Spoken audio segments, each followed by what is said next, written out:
Mapagpalang araw po sa ating lahat. Ako po si Emmanuel O. Alejandre. Ito po ang aking daily devotion para sa ngayong September 21. And for today, we are going to continue on our path towards the discussion of humility.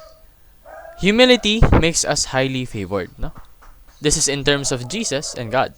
Makikita natin ito sa 1 Peter chapter 5 verses 5 to 6 na nagsasabing, "In the same way, you who are younger, submit yourselves to your elders.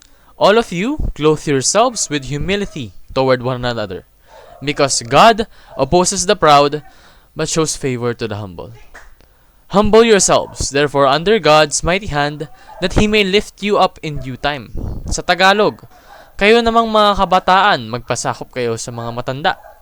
Magpasakop kayo sa isa't isa at isuot ninyo ang kapakumbabaan sapagkat sinasaway ng Diyos ang mga palalo at nagbibigay biyaya sa mga mapagkumbaba.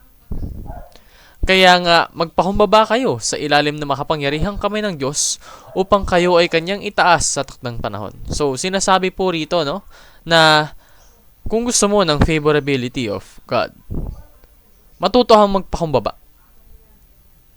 Matuto kang lumugar.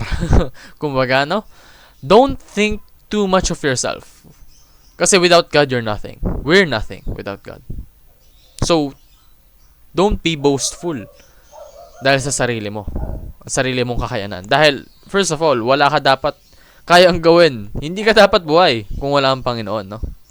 So, God opposes the proud. Sinasalungat niya daw po yung mga taong tingin sa sarili nila ay kaya na nila yung lahat. Tingin sa sarili nila, hindi na nila kailangan ng Panginoon. Kasi in truth, kailangan mo ng Panginoon, no? So if you, as a person, think and say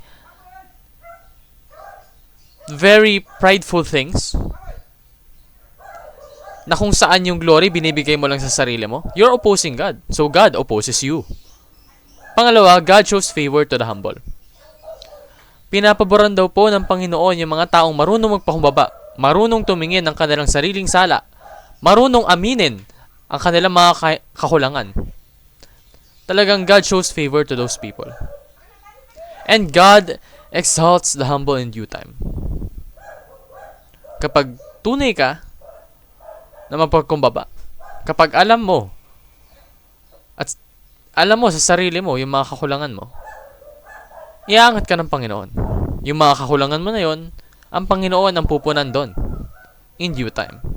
You just have to be patient and loyal towards God. So, paano nga ba natin iiwasan yung pagiging prideful? At paano natin makakamit yung humbleness and favorability of God? Una, clothe yourself with humility. In every action that you do, be humble. Do not boast. Do not glorify yourself. Only glorify the Lord. Pangalawa, chase after the favor of God. Yun po dapat yung goal natin sa buhay. Yung favor of God. Kasi other things na maaari nating makuha sa mundong ito ay temporary. Pero the favor of God is eternal. So, ano ba, di ba? Doon na tayo sa eternal. Sa favor of God. And lastly po, commit yourself under God's mighty hand. Hindi sa kung saan-saan. Sa Panginoon ka lang maging tapat. Sa Panginoon mo lang ialay yung mga gawa mo. Sa Panginoon mo ibigay.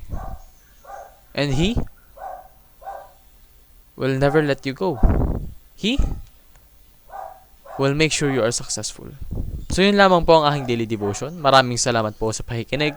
Pagpalain po tayong lahat and let us all give glory to God.